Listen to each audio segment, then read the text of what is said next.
Hello there and welcome to the news on NTAi International. I'm Nancy Godi Angunihu. On sign language is Shegu Ajayi. First, the headlines. Minister of Information leads Nigeria's delegation to Las Vegas, discusses federal government's commitment to media collaboration. World leaders continue to express concerns about Trump's tariff policy and its impact on global trade. Government agencies make progress in addressing housing deficit in Nigeria.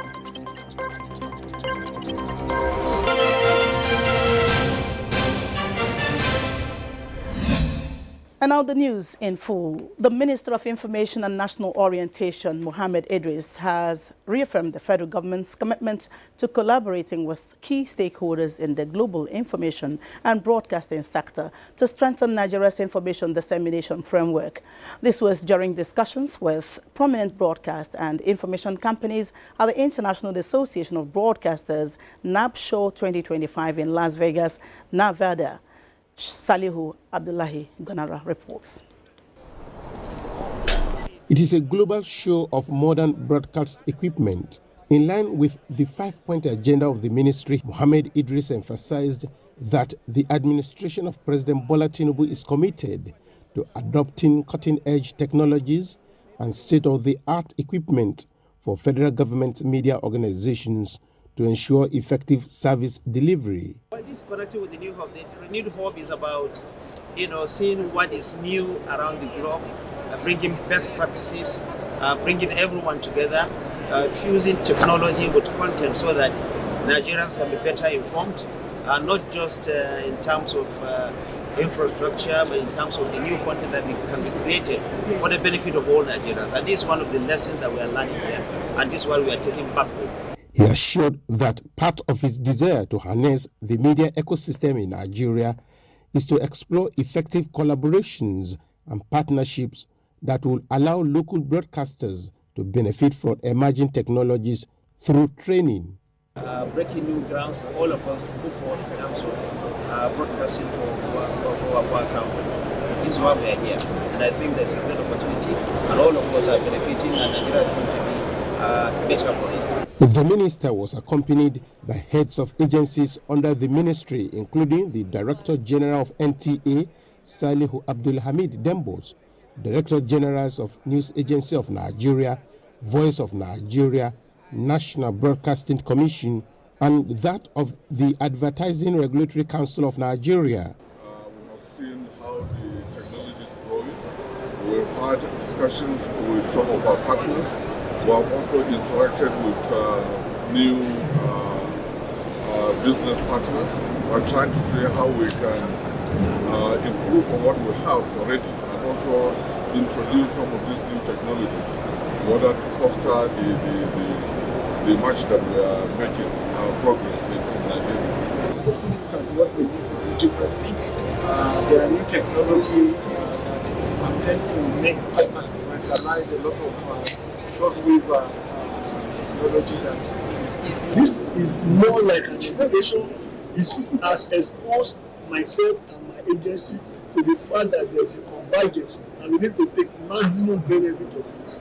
For me, this show has been an eye-opener, and I have seen the evolution of greater technology that would make our job a lot easier. And we're going to engage some of them for real, to be able to do our work. The team visited the exhibitions showcasing hardware and software solutions, including broadcast antennas, transmitters, and studio equipment, and used the opportunity to engage the manufacturers who pledged readiness to collaborate with the ministry in its efforts towards transforming Nigeria's broadcasting landscape. Salihu Abdullahi Gonara, NTAi News.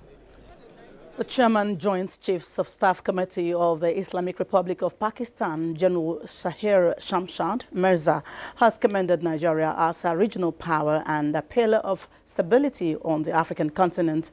This was during a high-level courtesy visit to the Chief of the Headquarters of the Nigerian Air Force in Abuja. The visit underscores the enduring defense cooperation between the two nations, with both leaders highlighting shared experiences in counterterrorism, peacekeeping and strategic capacity building, while extending a formal invitation to Air Marshal Abubakar to visit Pakistan for continued strategic dialogue. To mark 50 years of ECOWAS collaboration celebration, a special media awards has been instituted to honor journalists in the sub-region. Consequently, members of the jury saddled with the responsibility of vetting the entries and subsequent winners have also held their inaugural meeting in Abuja. Kelvin Ewunuaye reports. Honoring the voices that tell the story is the theme for the ECOWAS at 50 Media Excellence Awards 2025. It is in recognition of the robust partnership between the ECOWAS Commission and the media in the sub-region in promoting democracy, peace, regional integration, and the overall welfare of the citizens. Members of the jury, carefully selected, cut across veterans in journalism and the academia from both the Francophone and Anglophone countries, who have promised to give bite to ECOWAS' contribution to free, independent and impactful press. Over the past many years, even including ECOWAS, the visibility that we've enjoyed is through the journalistic reporting. And our communication directorate came up with these innovative ideas, and the president fully endorsed it and supported it. For quite too long now, ECOWAS wanted to come up with its own radio and television. That has not been achieved for almost 50 years now. But here is the deal. Why can't you partner with the media, encourage them to do the good work, and award them the prizes they deserve? That in itself is a plus for the media. Select the winners in each category, which are television, radio, print, online, and photography, to ensure that the selection process is fair, transparent, and free of any conflict of interest.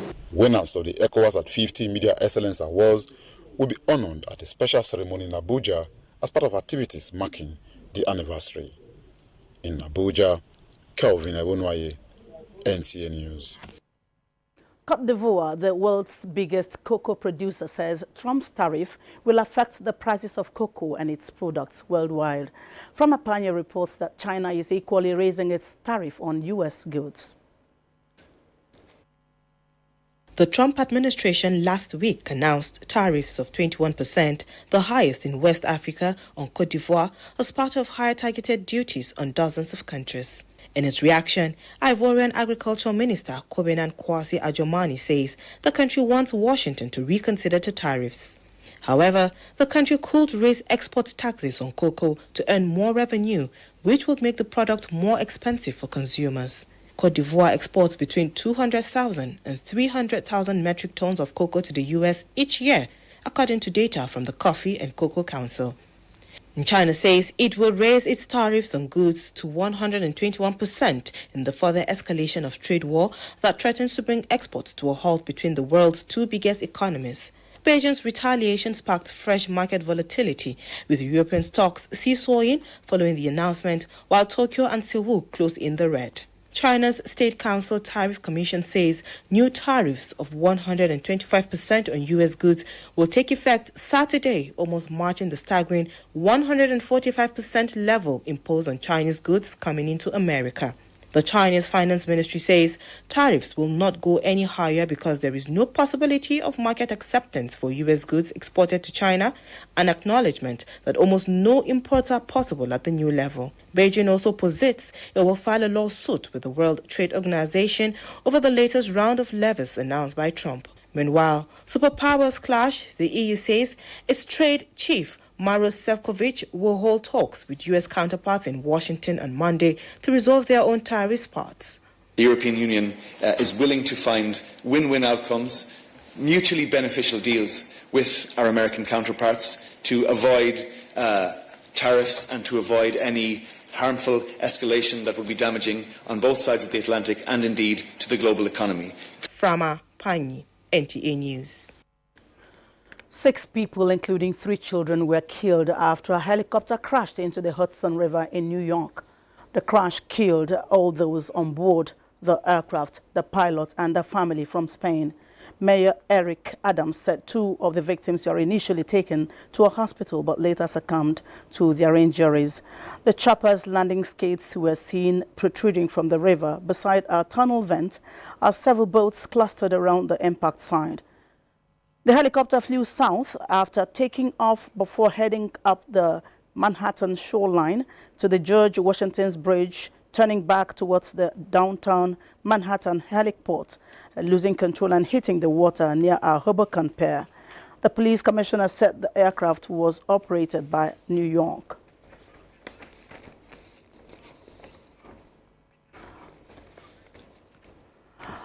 A bilateral meeting between Minister of Foreign Affairs Yusuf Tuga and Vice Chairman of the Chinese People's Political Consultative Conference, Hu Chunhua, highlights areas of further strengthening of diplomatic ties with China, and the 2 countries actively engaged and signed when President Tinubu visited China in 2024.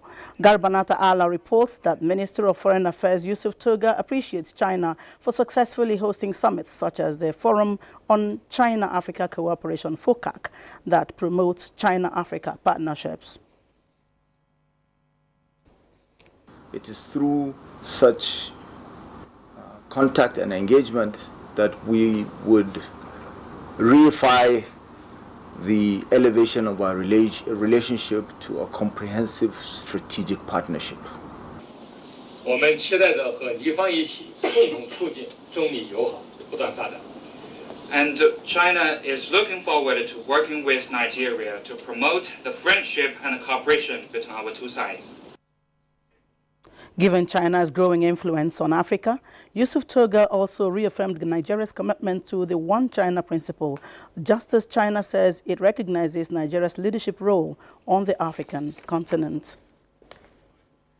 Nigeria's First Lady Oluremi Tinubu has concluded her 2-day working visit to Taraba State with the launch of the Free to Shine Triple Elimination campaign for the Northeast geopolitical zone. State House correspondent Adeni Taiwo reports that the First Lady also announced donation of a mobile clinic to the state government by Renewed Hope initiative. I say I want to get married, I want to go to school, I want to have kids. He said, do you know you can achieve all those things?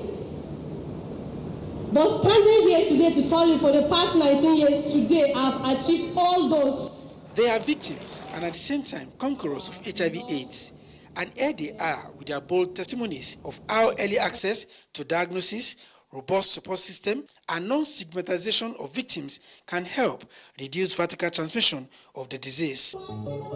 While flagging off the triple elimination campaign in Taraba State for the Northeast Zone, Nigeria's First Lady Oluremi Tinubu says the frontiers of awareness and action against HIV/AIDS, syphilis, and hepatitis is expanding across the country with the UN AIDS 95-95-95 target by 2030 in view. The aim of this target is to see that 95% of the people who are living with HIV/AIDS know their status. 95% of those who are aware of their status are placed on life-saving antiretroviral treatment, and 95% of these people undergo treatment and achieve viral suppression, which means they cannot transmit the virus to others. She harps on the need for critical stakeholders, including traditional and religious leaders and international partners, to support the campaign. I rely on you all to do the needful. Also the wives of our service chiefs, you have a lot of women across the nation, and I know you are working on that already, but we can intensify our efforts. To our dear children and youth, this campaign cannot succeed without your involvement. You represent our future. For the 2 ladies that spoke out, and now they are free to shine, the government of Taraba State will be appointing special advisors in this field. The 1.9 million Nigerians who have HIV can be rest assured that this government will work with partners that are willing to support. Health is a means to everything we do, and health is outcome. of everything we do in terms of development. And NACA, the National Agency for the Control of AIDS, is fully committed to your noble campaign, and we stand in solidarity with the Free to Shine initiative and the renewed hope agenda of Your Excellency. Elsewhere in the state, the First Lady flagged off a mobile clinic and a free education program undertaken by the state government for basic and secondary schools in Taraba State. At the ceremony, she announced a donation of a mobile clinic by NTAi to further assist the state in providing quality healthcare services to its rural and underserved communities. From Jalingo in Taraba State, Adeniyi Taiwo, NTA News. This is news on NTA International. We take a break. Thanks for staying with us. The Office of the Secretary to the Government of the Federation refutes claims of lopsidedness in appointments and emphasizes its unwavering commitment to the principles of fairness, equity, and national unity. The OSGF, in a statement, says all appointments are made in strict adherence to federal character principle as enshrined in Section 14 of the Constitution of the Federal Republic of Nigeria, 1999, as amended. The statement further states President Bola Tinubu believes strongly in the unity of Nigeria and is guided by the ideals of fairness and tenets of justice in all appointments. This administration is dedicated to ensuring that all regions and demographics of the country are adequately represented in its institutions and agencies. The OSGF therefore urges the public to disregard unfounded speculations and rely on official government sources for accurate information. The government remains steadfast in its pursuit of a prosperous, united and equitable Nigeria in line with the renewed hope agenda of this administration. Inquiries with respect to this matter can be channeled through the Office of the Secretary to the Government of the Federation, which is the official custodian of such appointments. Now, in what experts described as a watershed for healthcare in Africa, health regulators from across the continent are, for the first time, gathering in Abuja for a capacity-building workshop of the Association of Medical Councils of Africa, AMCOA. Uche Ugochukwu reports that the crux of the gathering is a call to rethink, reform and rebuild health systems for a stronger, healthier Africa. Her report. The 2024 AMCOA Capacity Building Workshop is seen as a mission to fix what is broken and future-proof Africa's health systems through smarter regulation and visionary leadership. Our discussion will illuminate strategies and insights that will bolster regulations capabilities. The leadership is aligned to a common goal, patient safety, and this is why we're all here. One of the most striking proposals at the gathering was a shift from brain drain to brain gain, with destination countries being asked to invest in training and infrastructure back home. Also on the table was a digital transformation of healthcare records, improved credentialing systems, and new cross-border agreements to regulate professionals and tackle malpractice with greater transparency. Within these challenges lies opportunities to innovate, to collaborate, to build resilience, and positively redirect the trajectory of the health status of our peoples. All regulatory bodies in Africa must be able to sacrifice finances for the state monitoring committee or local monitoring committee to function well in oversighting the areas of their jurisdiction. And to improve governance, the regulatory framework in our sector, the coordination in our data system. That is consistent with the 4 pillars of our blueprint, of which governance is a key aspect of that. This changes the belief could mean faster, safer care for millions, better trained health workers, smarter data for early disease detection, and stronger accountability. Stakeholders are hopeful that the discussions will translate into real, lasting change across Africa's healthcare systems. Uche Ugochukwu, NTA News. The National Emergency Management Agency, NTAi, is working out modalities with some relevant organizations towards providing insurance or some level of financing to the victims of disasters for the recovery and rebuilding of their lives and the aftermath of disasters across the country. Director General of the agency, Zubeida Umar, stated this at a one-day workshop on disaster risk financing and insurance. Ilyasu Ali Yakubu reports. The aftermath of disasters is considered one of the major challenges faced by victims, as their livelihoods is usually reduced to zero with no hope of recovering. Although the National Emergency Management Agency, NTAi, with other stakeholders, have been making an effort to rekindle the hope of these victims, but the overwhelming nature of their needs usually overshadow their efforts. This workshop on disaster risk financing and insurance, organized by the National Emergency Management Agency, NTAi, in collaboration with Africa Reinsurance Corporation, is to provide a platform to highlight the growing recognition of risk transfer and insurance mechanisms as essential tools for managing disaster-related losses and promoting financial resilience. Director General of NTAi, Zubeida Umar represented, said the workshop marks a key milestone in NTAi's broader strategy to create a resilient nation, to further solidifying the agency's leadership in advancing disaster risk governance across Nigeria's community. By transferring risk, individuals, businesses and governments can reduce their financial exposure to disasters.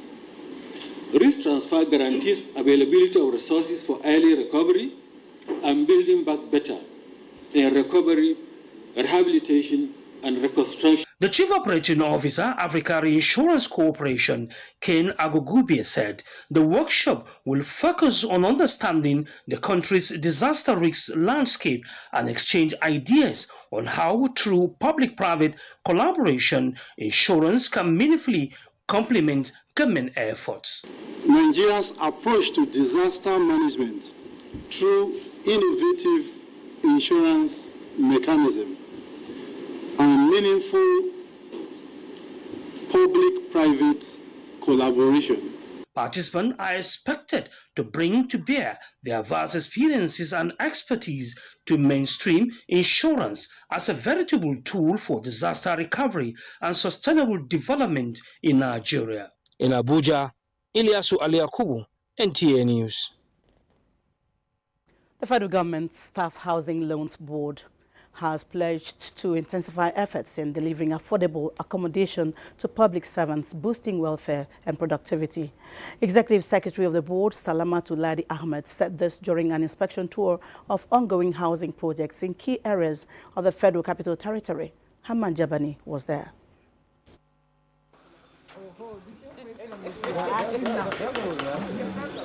Salamatu Ladi Ahmed led a team of officials on assessment visit to housing projects in Kuje, Gwagwalada and Karshi, where development are at various stages of completion. She emphasized that providing accessible housing remained a top priority in ensuring efficiency in civil service. The project, comprising different housing types, are designed to cater for the diverse needs of federal workers, with prices ranging from 17 million to 30 million naira. Some units have already been completed, while others are nearing completion, signaling significant progress towards the board's goal of enabling public servants become homeowners. The Executive Secretary reiterated that the initiatives align with federal government's broader agenda of improving the living conditions of its workforce, while remaining committed to ensuring that the housing units are not only affordable but also meet high-quality standards with necessary infrastructure. She assures that the board will fast-track the completion of the ongoing project while exploring additional partnership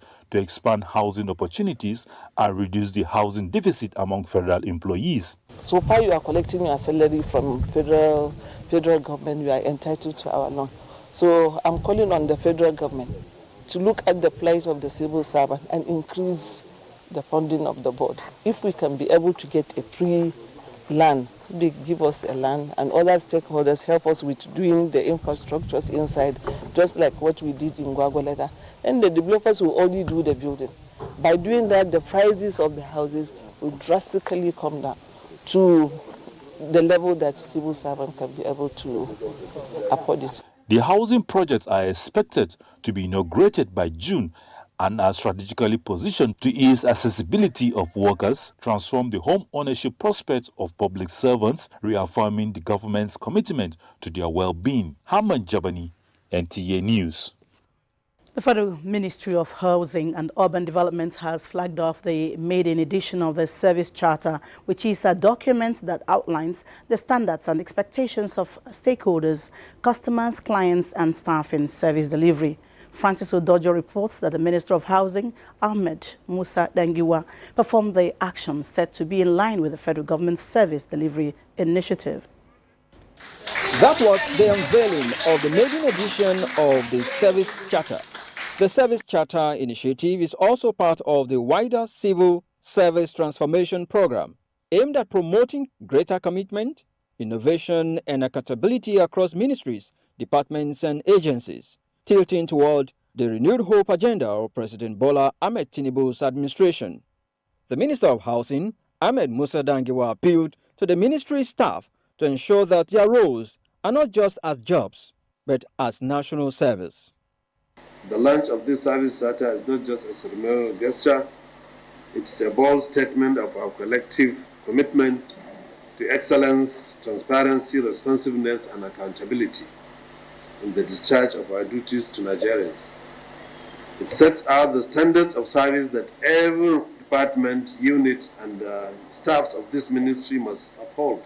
This document represents our commitment to delivering exceptional services in providing quality and affordable housing to Nigerians in fulfillment of Mr. President's renewed hope agenda.